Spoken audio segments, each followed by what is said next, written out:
Demandez de parler alors.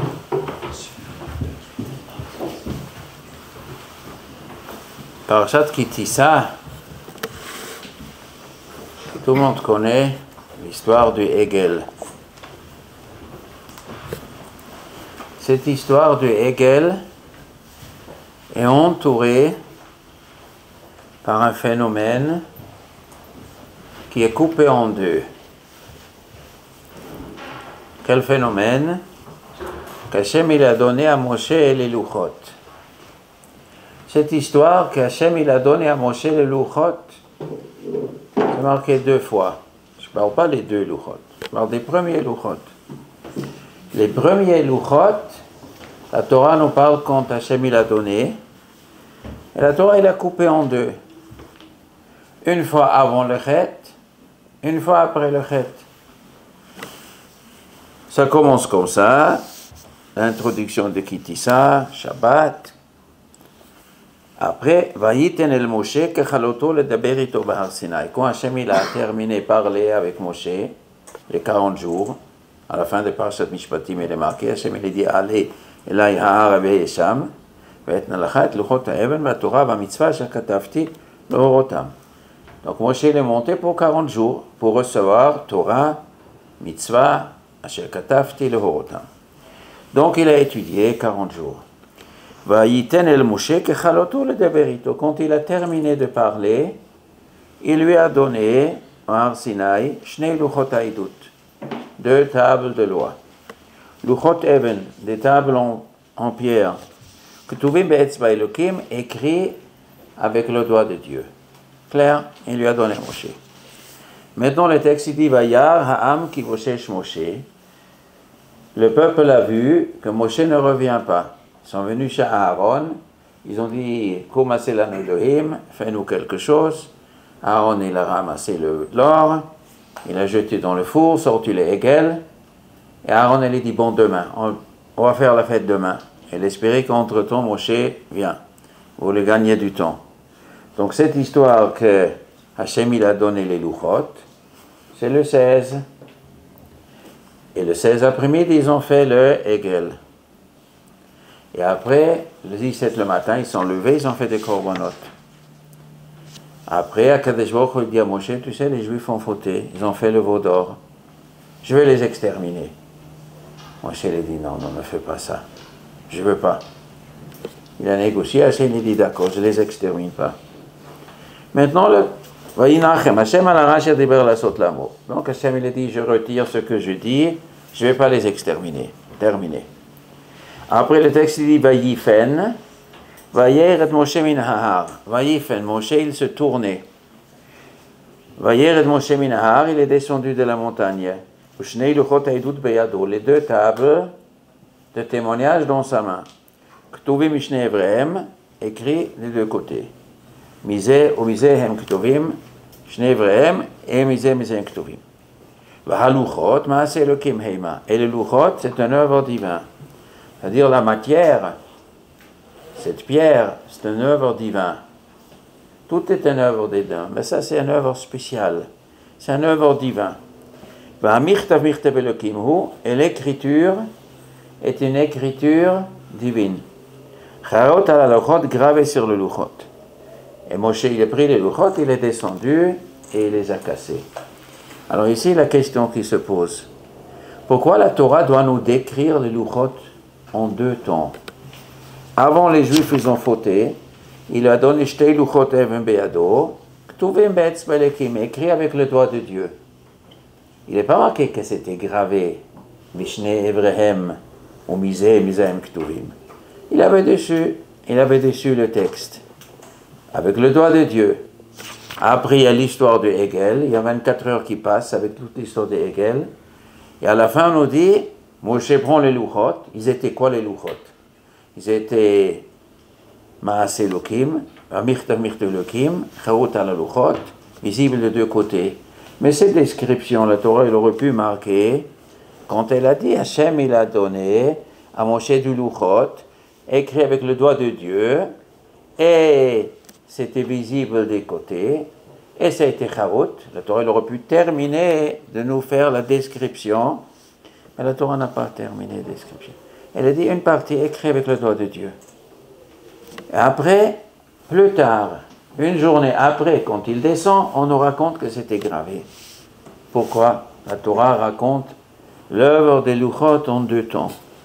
Claire la question? Hein? Claire. Mais il y a ici une question beaucoup plus grande que cela. Imaginons-nous que nous, on serait le bon Dieu.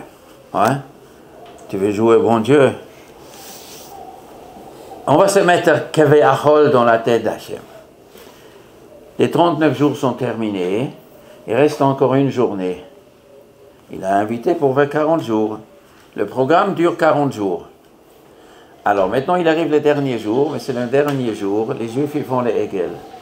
Est-ce qu'Akadosh Baruch Hu, il savait que maintenant les Juifs, ils vont faire les Hegel? Hein? Oui. D'où il savait?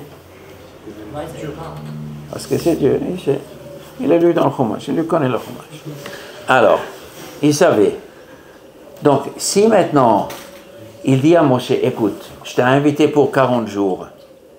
39 jours sont terminés, il reste un jour. Mais tu sais, c'est Kedai que tu descends maintenant. Je vois que les Juifs, ils vont faire des bêtises maintenant. Ils vont faire les Hegel. C'est une catastrophe. Bon, je te fais une journée de vacances. Tu descends maintenant, vite, avec les... Et tu vas les sauver de ne pas faire des bêtises. Et bien, on aurait pu éviter les veaux d'or. Et qu'est-ce qu'il fait à Kadesh Baruch Hu? Il dit rien à Moshe. Il fait comme rien n'était. Il continue à étudier avec Moshe. Et les Juifs entre-temps font des bêtises avec les Hegel. Et il continue à étudier avec Moshe. Et à la fin, avant de sortir, il dit, tu sais, il faut que je te dise quelque chose. Quoi? Les Juifs, le dernier jour-là, ils ont perdu la boule. Et ils ont fait le veau d'or. Et tu sais, je vais les exterminer maintenant. Je vais les exterminer. Attends, il fallait me les dire avant. J'aurais pu les sauver. Maintenant, je te raconte le secret qu'ils ont fait une bêtise. Je vais les exterminer. Non, tu fais pas ça, tu fais pas ça. Alors il dit d'accord, je le fais pas. Bon, maintenant descends, maintenant tu descends. Oui, il prend le luchot, il descend. Qu'est-ce qu'il pense à Kadesh Baruch Hu? Pourquoi il laisse fauter les Juifs pendant que Moshe Rabbeinu, il étudie encore une journée? Ça y est, on a fait 39 jours. On raccourcit un petit peu pour sauver le peuple. Question, non? Question? Le pshat, il est: un homme ne peut pas sauver un peuple éternellement. Vous avez des parents, vous avez des rabbanim, vous avez des mamans, et on essaie d'éduquer. On éduque, on enseigne, on dit comment il faut raisonner, qu'est-ce qu'il est bon, qu'est-ce qu'il n'est pas bon. Très bien. Maintenant, si l'enfant il veut faire une bêtise, il faut lui dire ne fais pas cette bêtise, il faut l'empêcher. Mais on ne peut pas empêcher toute la vie. On a 18 ans, on a 19 ans, on a 20 ans, la vie continue, on n'est pas toujours à côté du père, à côté de la mère, à côté du mouret. Alors, l'enfant, il peut faire des bêtises. On peut sauver une fois, 2 fois, on ne veut pas sauver toute la vie. Chaque homme, il a la bechira. Il peut choisir, et chaque homme, il choisit pour lui. Le maître, il peut influencer, essayer de mettre les bonnes idées dans la tête. Après, c'est à chacun de jouer. À Kadesh Baruch Hu, il aurait pu envoyer maintenant Moshe Rabbeinu. Tu sais, tu descends, et tu vas sauver les Juifs des Hegel. Il les aurait sauvés des Hegel. Mais un jour, Moshe Rabbeinu va quitter le monde. On ne vit pas éternellement. Et il y aura d'autres nisyonotes de Hegel, il y aura d'autres veaux d'or qu'on voudrait faire, et d'autres bêtises. Et Moshe Rabbeinu ne sera pas à côté de sauver. Alors quelle est la solution? Akadosh Baruch Hu voulait donner à Moshe Rabbeinu la possibilité de guider le peuple juif éternellement. Mais pour guider le peuple juif éternellement, ça ne suffit pas de une fois dire ne fais pas ça, ne fais pas cette bêtise, je te supplie, ne fais pas cette bêtise. D'accord, papa, je ne fais pas cette bêtise. Mais un jour, papa, il ne sera pas à côté, un jour, papa, il sera après 120 ans dans l'autre monde. Mais le père, Et le maître, il doit donner un outil à son enfant, à son élève, un outil. Que cet outil, qu'il ne faute pas. Et s'il faute quand même, il y a l'outil qu'il peut retrouver après et pour revenir. Chacun, il peut fauter, il peut après revenir. Il faut donner cet outil dans la main. Qu'est-ce qu'il est mieux que le Père, il sauve une fois pour ne pas pécher, et après il abandonne, ou il lui donne un outil, et maintenant il faute. Mais je te donne un outil pour que tu ne fautes pas, et si tu fautes, tu peux revenir. Alors, qu'est-ce qui s'est passé après 39 jours, et qu'est-ce qui s'est passé après 40 jours? Après 39 jours, Moshe Rabbeinu, il a reçu une Torah. De 39 jours, mais pas de 40 jours. Mais qu'est-ce qui s'est passé le 40e jour? Rashi raconte que la Torah, elle est grande, plus grande, Ruka Meretz Mida. Même 100 milliards d'années, on ne peut pas connaître la Torah. Elle est très riche. Hier, vous étiez à Bet Shmaya, comme a dit la Mashgiach, comme a dit la Mishnah, Hafoch ba, va Hafoch ba de Kulaba. Dans la Torah, Kulaba, chaque pasuk, tu peux réfléchir les mots et le sens des mots, et le deuxième sens, et le troisième sens, et comment se met dans le contexte. Et les limudim à l'infini, chaque mot. La Torah, on ne peut pas l'acquérir dans 100 000 ans. Et Rashi raconte, voyez, que Chaloto le Daberito, HaKadosh Baruch Hu, il a donné la Torah à Moshe comme on donne une kala à un khatan. Un khatan, il a 20 ans, on lui apporte la kala sur un plateau d'argent. Et la khatan, ça y est, elle est ma femme. Sans qu'il a changé les couches de ce kala quand il était petit, sans qu'il est parti chez l'ophtalmologue, sans qu'il a réparé les dents. Ça, c'est les parents, ils ont tout fait. Et acheté les chaussures, et donné à manger, et pas dormir la nuit parce que l'enfant, il pleure. Les parents, pendant 20 ans, ils s'investissent. Le khatan, il n'a rien fait, et il apprend. D'ailleurs, des fois après le mariage, le khatan, il dit, tu fais comme ça. Elle dit, ah, mon père, il ne fait pas comme ça. Bon, tu m'appartiens, maman, tu m'écoutes à moi maintenant. C'est plus, ton père n'existait plus. Le khatan, il manque une petite vis. Elle était pendant 20 ans chez le père. Ça fait doucement. Tu veux la acquérir, tu crois que tu as donné une petite baguillette. Ça y est, ça fait 20 ans d'investissement. C'est doucement, doucement. Il faut que de la femme. Bon, ça c'est en passant. Alors, 39 ans, HaKadosh Baruch Hu, il a donné comme une kala à un khatan. Ça veut dire quoi, un cadeau? C'est un cadeau. HaKadosh Baruch Hu, il a mis le programme, comme on dit, comme dans le... Tu mets une clé USB, tu cliques, et c'est dedans un programme que pour l'étudier, il y en a 100 000 livres, avec 100 000 livres, tu peux faire entrer. HaKadosh Baruch Hu, le 40e jour, il y a quelque chose de merveilleux. Parce que le 40e jour, Moshe Rabbeinu, il a jeûné le 40e jour. Il n'a pas vu depuis 40 jours. Son dernier effort, il a dit, maintenant je vais le dernier effort de faire pour acquérir la Torah. Le dernier jour, il a acquis la Torah d'une façon définitive. Il a gravé la Torah. On peut graver sur un disque. On grave sur le disque. Dans le cerveau de Moshe Rabbeinu, il a étudié 39 jours. Maintenant, HaKadosh Baruch Hu dit, maintenant nous allons graver tout ça sur ton cœur. C'est marqué dans Michelet, la Torah, il faut graver à Luach Libecha. La Torah doit être gravée dans le cœur de l'homme. On étudie, on écrit. HaKadosh Baruch Hu, il écrit Ketuvim be'etzbei Elokim, les tables de pierre. Hachem, il a écrit pendant 39 jours. Chaque chose, il a étudié, il a écrit. Et maintenant, le 40e jour, c'est le dernier effort. Maintenant, nous allons graver, et je vais t'ajouter 10 000 fois de ce que tu as étudié. Maintenant, je te le fais cadeau, parce que tu efforces. Ça, c'est le 40e jour. Après 40 jours, Moshe Rabbeinu avait toute la Torah. Et quand il a toute la Torah, entre-temps, les Juifs, ils ont foutu. Une tragédie. Mais maintenant, je vous apporte une Torah entière. Et dans la Torah, on étudie à tout le chasse, tout le Tanakh, pour comprendre un morceau de Gemara. Le Gaon de Vilna, il dit, quand on y va à l'école, on étudie, qu'est-ce que le Moré doit savoir? Chumash, il doit connaître cette paracha. Mishnah Brachot, il doit connaître Mishnah Brachot. Le Gaon de Vilna dit, oui, ça c'est un bediavad. Mais si le Melamed connaît tout le chasse, ça sera différent. L'élève, il pose une question sur ce pasuk. La réponse, elle est dans un pasuk dans Yeshaya, dans Yirmeya, dans une Tosefta. La réponse, pshat dans cette Mishnah, chaque Mishnah, elle est kolel kol ha-Torah kula.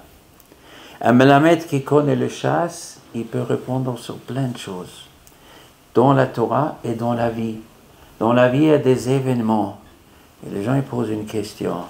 Expliquez-moi ça. Où est la réponse? Elle est quelque part dans Rabbi Nathan, 13e Perek, 7e Mishnah. Là-bas, il se trouve la réponse. Kol la Torah, aniya b'makom echad, va ashira b'makom acher. Elle est pauvre dans un endroit incompréhensible. Elle est riche parce qu'elle est ailleurs. Chaque Zerachava, quand la Torah nous dit un Zerachava, deux mots les mêmes, on apprend cette halakha d'ici. Les gens y croient des fois que c'est technique, c'est un moyen technique pour que la Torah gagne de ne pas être obligé d'écrire toute la loi. Donc on dit deux mots, comme ici, à cette halakha, tu la transfères ici. C'est un moyen technique pour que la Torah ne sera pas trop longue. C'est beaucoup plus profond que Zerachava. Zerachava, ça veut dire que tu vas étudier la profondeur de ce sujet, et répondre au sujet, et après tu vas voir, tout ce qui est, toute la rouchaniout, et toute la philosophie, et toute l'utilité de cette loi, tu insères ici, et ça s'enrichit. Comme ça, c'est Zerachava, comme ça, c'est Kal Vachomer, comme ça, c'est Binyan Av. Ce qui se passait à Kadesh Baruch Hu, il a dit, le 40e jour, je vais graver sur ton cœur, et à ce moment-là, ça gravait sur les louchot. Maintenant, nous avons compris qu'est-ce qui se passe ici. Le pasuk, il dit, avant qu'ils ont fauté, Vayiten el Moshe, Kechaloto le Deberito. J'ai terminé le shiur de 39 jours que je t'ai enseigné. Kechaloto, maintenant, c'est comme une kala. Maintenant, on commence 24 heures comme une kala. Je vais te enseigner. Jusqu'à maintenant, c'était écrit avec le doigt de Dieu, écrit. Maintenant, il arrive les Hegel, 24 heures de Hegel. Pendant ce moment-là, à la fin, qu'est-ce qui se passe? והלוחות מעשה אלוקים הימה, והמכתב מכתב אלוקים הוא חרוט על הלוחות, משני עבריהם הם כתובים, מזה ומזה הם כתובים, ça traversait le louchot comme ça traversait dans le cœur de Moshe. Maintenant, qu'est-ce qu'il était écrit sur le louchot? Qu'est-ce qu'il était écrit sur le louchot? Du commandement. Du commandement. Tout tu sais. Tout tu sais. Hein? C'est marqué dans la Torah ou c'est marqué sur le... Il n'y en a pas ici. C'est marqué dans la Torah? Tu es sûr? Je pense. Tu penses? Tu as raison. Mais, les Yerushalmi dit, il y a un grand kushya. Il est marqué dans le Parashat Mishpatim. Vayomer Hashem el Moshe, alei elai hahara veheyei sham. Monte chez moi sur la montagne. Ve'esham, tu seras 40 jours, ve'etna lacha, je vais te donner la haluchot, le shtel avanim, ve'ha Torah, ve'ha mitzvah, asher katafti le horotam. Pendant ces 40 jours, tu vas recevoir plusieurs cadeaux. Un, les luchot, avec les 10 commandements. En plus, la Torah. La Gemara nous dit Torah, c'est quoi Torah? C'est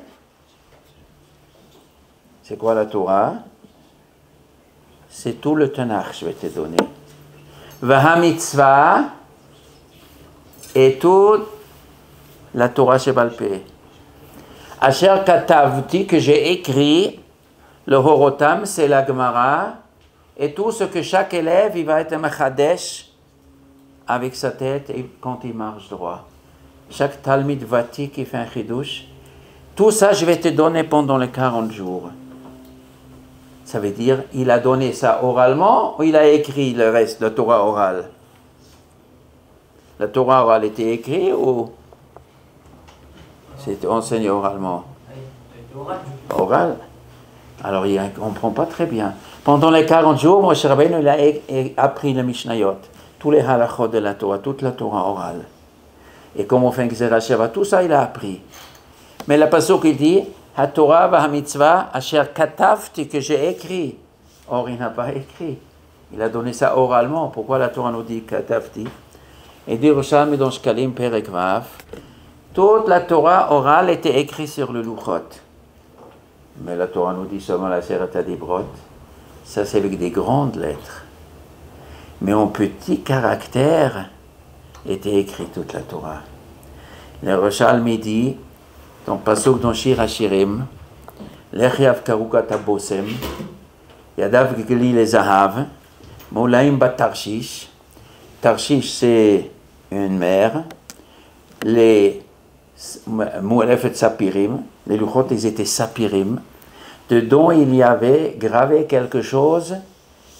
Tarshish comme la mer, dans la mer il y a des vagues, des grandes vagues.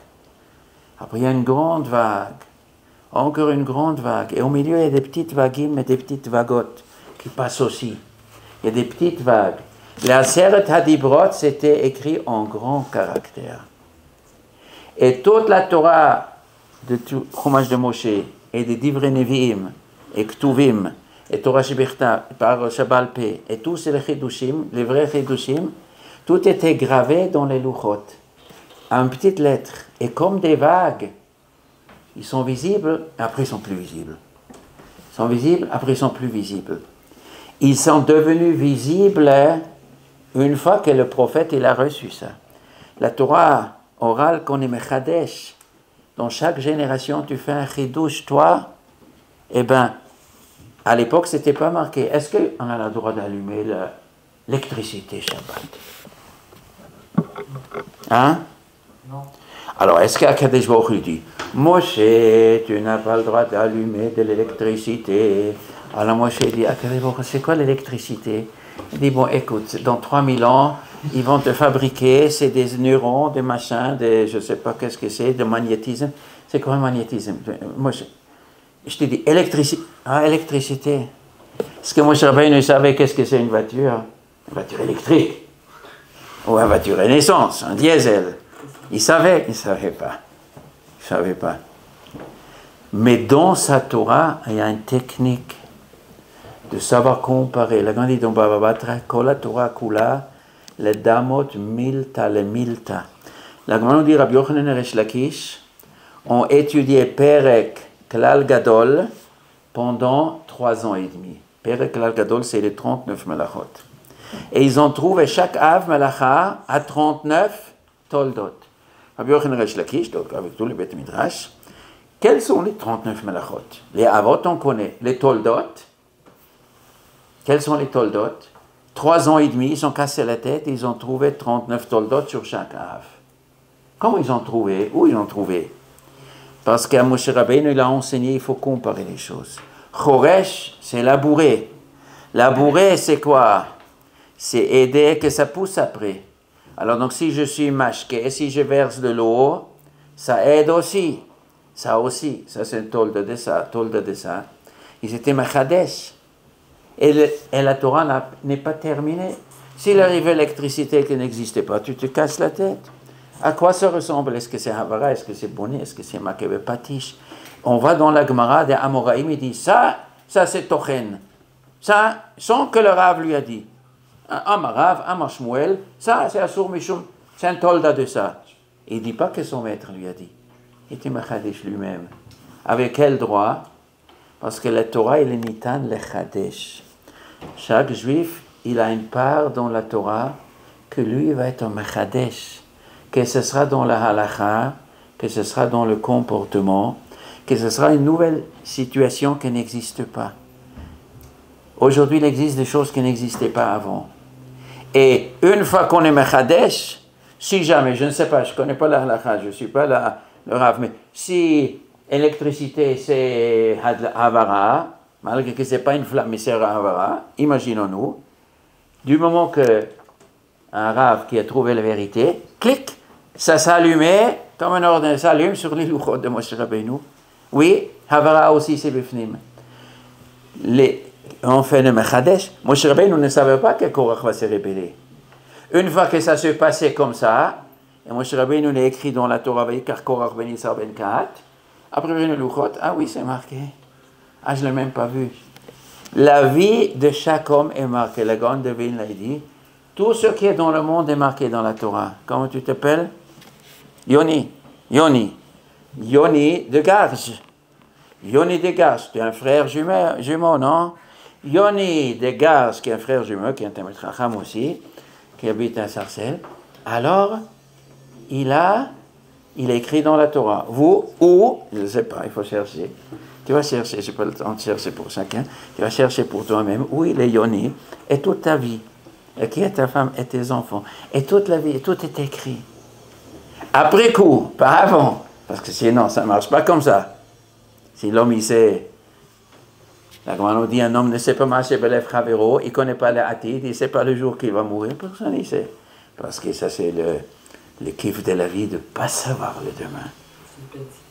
Hein? Suspense. Quoi? Suspense. Le suspense, c'est un roman écrit, mais c'est bien quand c'est un suspense. Sinon, c'est quand tu vas dans un match et tu sais déjà que l'Espagne a gagné 3-2, je ne sais pas s'ils ont gagné ou perdu. Si tu le sais et après tu regardes les buts, c'est pas intéressant. C'est quand tu ne sais pas. Bon, Akadosh Baruch Hu, il veut comme ça. Mais après coup, tu vas. Mais dans la halachot, c'est à toi de Mechadesh. Une nouvelle situation, comment je dois me conduire? On doit se casser la tête. Et c'est ça, on dit, Veten chelkenu betoratecha, donne notre part dans notre Torah. Et ça, c'est Moshe Rabbeinu a reçu, ça a été gravé à la fin du 40e jour, c'était gravé. Et quand on regarde dans Parshat Ekev, il est marqué quelque chose de Pélé, et avec ça, je vais terminer. Dans Parshat Ekev, Moshe Rabbeinu, il a répété le don de la Torah. Il a dit comme ça. Il y a un Pélé. Alors, Ubechoref, je vous lis ici quelques psukim. Ubechoref, au Har Sinaï, Iktsaftem et Hashem, vous avez énervé Dieu. Vaïtanaf Hashem bachem lashmidatchem, Dieu voulait vous exterminer. Baloti hara, quand je suis monté sur la montagne, la kachat luchot avanim, de prendre des pierres, des luchot de pierres. Luchot abrit, asher karat Hashem imachem. Vayesh bahar bam yom, var bamilai, lelechem achaltim, anu shatiti. Je suis resté 40 jours. Vayiten Hashem elai. Et Dieu m'a donné shtei luchot avanim ktuvim be'etz balakim. Il m'a donné les luchot. Va'alehem kechol advarim asher diber Hashem lechem bahar mitoch ha'esh ve'makal. Qu'est-ce qu'il y avait dessus? En grand caractère, les paroles que Dieu vous a adressées. Va'yeh ce fut, miketz arbim yom ha'layla, à la fin des 40 jours et 40 nuits, Natan Hashem elai, Dieu m'a donné shnei luchot avanim luchot abrit. Vous avez entendu qu'est-ce qui se passe ici? Deux fois, la Torah nous dit exactement la même chose. Non? Je répète. Je suis resté 40 jours. Vayiten Hashem elai, alors Dieu m'a donné Shnei luchot avanim. Ketuvim be'etz belokim. Va'alehem, il se trouve les hakol advarim la serre d'Ibrot. Vayeh ce fut, miketz arbim yom ha'layla, à la fin des 40 jours et 40 nuits, Natan Hashem elai, Dieu m'a donné Shnei luchot avanim luchot abrit. C'est une répétition. Ah, Moshe Rabbeinu, il bégayait, donc il a répété 2 fois. Ça ne marche pas comme ça. Moshe Rabbeinu, il a écrit, Hachem lui a dit, tu écris ça. Et quand Hachem, il a parlé dans la bouche de Moshe, il ne bégayait pas. Peut-être quand il a demandé à sa femme d'acheter un morceau de pain. Mais quand il parlait de la Torah, c'était Shrina medaberet mitoch. Grono, il n'y a pas un mot de trop. Mais la Torah nous raconte, je suis resté 40 jours, Vayitenem Hashem alai, et après, je suis resté 39 jours et 1 minute, toujours quand on fait Shiva Bar Minan, c'est 6 jours et 1 minute le 7e jour. Quand c'est le Shloshim, c'est le dernier jour, Mikte Yom Kekulo. Vayitenem Hashem alai, et Shnei luchot avanim, Ktuvim be'etz belokim, et il y avait des choses à la tête des brottes. Maintenant une deuxième chose, Miketz arbem yom. Quand la Torah nous dit Miketz, c'est après que c'est terminé le Zman jusqu'à la dernière seconde. Vaï, Miketz Shnatayim Yamim, ou par Cholem, c'est dire c'était Shnatayim Yamim, le dernier jour, la dernière heure, la dernière seconde. Vaï, Miketz Arbe Yom Halayla, Natan Shemelayt Shnelichot Minuchot Habrit. Il y avait deux netinot. La première netina, qui n'était pas Miketz. Après, il y avait une deuxième netina, qui était Miketz. Ça, c'est Maskana pour nous. Maskana pour nous, quand j'étais à la yeshiva à Slavotka, on racontait comme ça. Douche.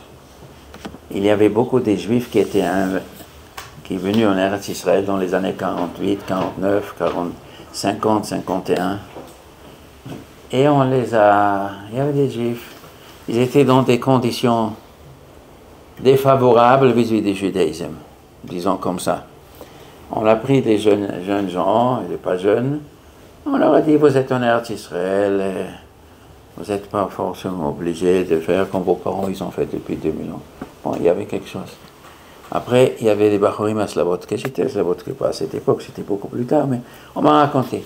Il y a des Bachorim de Slavotka, ils sont venus chez le Chazon Ish. Ils ont dit, on peut aller là-bas, parler avec ces gens-là qui font des mitzvot. Il y a des gens qui le faisaient. Des gens de 30 ans, 40 ans qui le faisaient. Il y a des Bachorim de 18 ans. Ils ont dit, est-ce que nous, on doit aller là-bas? On peut sauver les gens. Quand j'étais jeune, je n'ai pas compris la réponse. Le Chazon Ish, il a dit, non, à 18 ans, on étudie à l'Yeshiva, tu n'es pas tour de faire cette mitzvah. Les Bachorim, ils ont dit, mais c'est Hatzalot Nefashot. Et non, à 18 ans, tu étudies. Après, Rav Chaim a raconté, comme ça, il disait Rav Chaim Oizar aussi. Chaim Oizar Godzinski, qui était le Gadol Hador avant la guerre. Non, quand tu es jeune, tu étudies. Quelle est la logique? La logique, elle est que quand tu as 18 ans, ta tête est ouverte, maintenant tu peux capter toute la Torah. Toute la Torah, une partie, beaucoup plus. Après, plus tard, tu pourras enseigner une Torah qui est riche. Et quand la Torah, elle est riche, tu peux faire beaucoup de choses. Quand on n'a pas étudié, on peut aussi faire. Mais, avec ce qu'on a, quand un homme qui gagne le SMIC, tu lui demandes, vous pouvez me donner tzedaka, s'il vous plaît? Combien tu peux donner si tu gagnes le SMIC? 10 euros, 20 euros, 50 euros. Si un homme il a 500 millions, tu lui demandes, il dit, je peux vous donner 10 millions pour créer un truc. Maintenant, imaginons-nous un homme, il a 18 ans, et il gagne le SMIC. Maintenant, quelqu'un vient chez lui, il dit, écoute-moi, tu gagnes le SMIC, tu veux gagner des millions? Qui ne veut pas gagner des millions?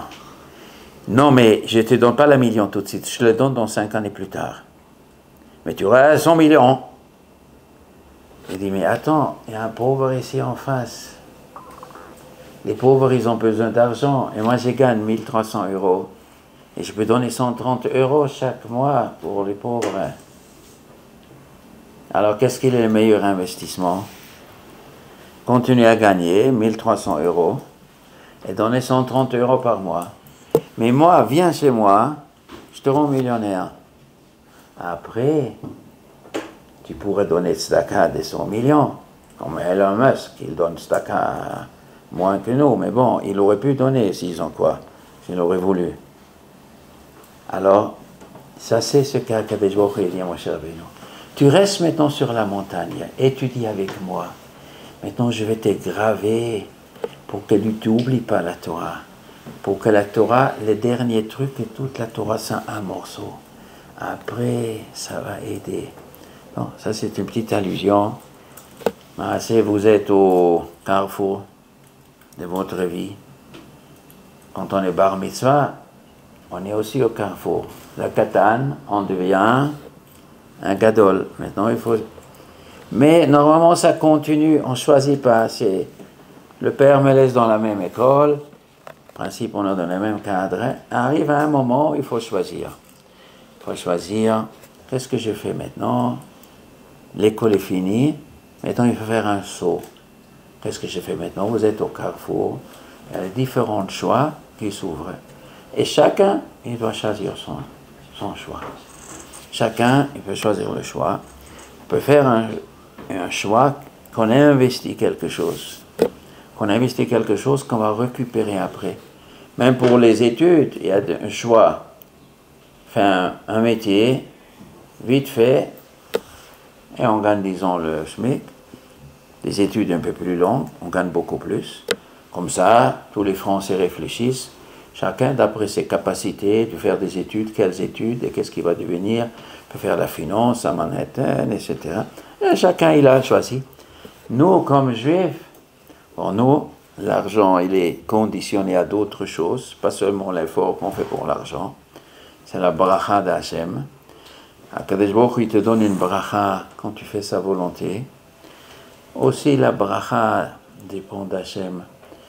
La vie et la Torah et les mitzvot et la grandeur de Torah que tu as influencent sur beaucoup de choses. Et nous savons qu'Akadosh Baruch Hu donne un coup de main pour ceux qui viennent chez lui. Chacun le fait madrigato, il doit choisir, c'est très important. Comme il faut aussi le dire, les yeshivot sont bien, bon, Hachem, presque sont les mêmes, presque, hein? Mais chacun, il doit choisir.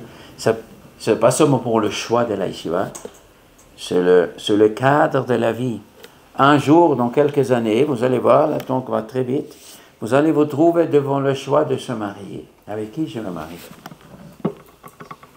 Avec qui? Quel genre je me marie? Quelles sont mes priorités de la fille que j'ai besoin? Quelles sont les qualités que je préfère? Si je ne peux pas recevoir Sarah Amen ou Rivka Amen ou parfaite, chaque fille, comme chaque garçon, elle a ses qualités, ses défauts.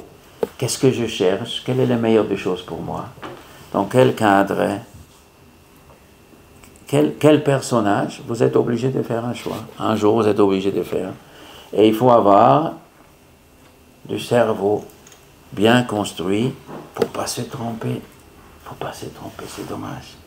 Si on se trompe après, la qualité de vie n'est pas la même entre une fille qui me correspond vraiment, que j'ai vraiment besoin, une fille qui est une illusion. Si c'est une illusion, je croyais qu'elle est bien, après je découvre, c'est pas ça. Après, souvent on souffre. Il faut avoir de l'intelligence. Ça se met en place maintenant aussi. Doucement, vous n'êtes pas obligé de penser maintenant à la fille. Mais dans la construction de la personnalité de Torah, maintenant ça se met en place. Comment il faut que je construise après ma vie? Pour chaque chose, même ce qu'on mange. Ce qu'on mange. Si quelqu'un veut boire, qu'est-ce que je bois? Tu bois quoi, toi? De l'eau. Ah, c'est le meilleur. Si l'eau aurait coûté 10 fois plus cher que le whisky, les gens ils auraient payé 10 fois plus cher pour le meilleur des trucs. Maintenant, si quelqu'un a 17 ans, il boit du whisky. Ils mettent en place, Chas v'Shalom, un système qu'il a besoin du whisky à 17 ans. Peut rentrer dans un chemin, Chas v'Shalom, sans issue. Beaucoup de jeunes en France, ils boivent de l'alcool à 17 ans. Combien de problèmes ils ont appris pour un métier? Combien de problèmes ils ont appris pour plein de choses? Et beaucoup de gens, ils se droguent. Ces années-là, la structure mentale pour les prochains 50 ans commence à prendre le chemin. Comment on prend d'argile? On fait la forme. L'argile, c'est mou. On fait la forme. Un demi-heure après, c'est un peu plus dur, mais on veut donner encore un petit. Et à la fin, c'est vraiment dur. Après, on ne peut plus rien faire. Et quand c'est tordu, c'est tordu. Quand c'est mou, maintenant, vous êtes dans les années, comme dirait Rabbi Lemelech, était un grand admour en Pologne, il a écrit c'était la Katan, il dit de 17 ans à 18 ans, c'est les meilleures années pour donner un petit coup à gauche ou à droite pour former son caractère. De comment on parle et comment on agit, c'est le meilleur moment et ça joue après pour toute la vie. Et après, ça devient plus dur et plus dur. Quand un enfant il tombe sur le bras et il se casse, après 1-2 mois, c'est réglé. Quand une personne à 70 ans il casse le bras, c'est Merachem. Quand les vieilles femmes se cassent le col des fémurs, l'os il est déjà, comme on dit, décalcifié. il est dur, ça se casse, ça ne marche pas. Quand on est jeune, il y a beaucoup d'élasticité. Maintenant, vous êtes encore élastique. Il vous a une élasticité. C'est les meilleures années. Si j'aurais pu vous rejoindre et revenir à 18 ans, peut-être j'aurais fait un peu mieux. Qu'est-ce que j'ai fait? J'aurais dû faire mieux. Vous pouvez faire encore mieux. Vous pouvez faire beaucoup mieux. Et ça, c'est la bracha. En fait, aussi vous a donné une bracha. Alors, je rejoins aussi ma bracha. Que vous aide. Que vous allez réussir à trouver tout ce que vous avez besoin dans l'endroit que vous avez besoin.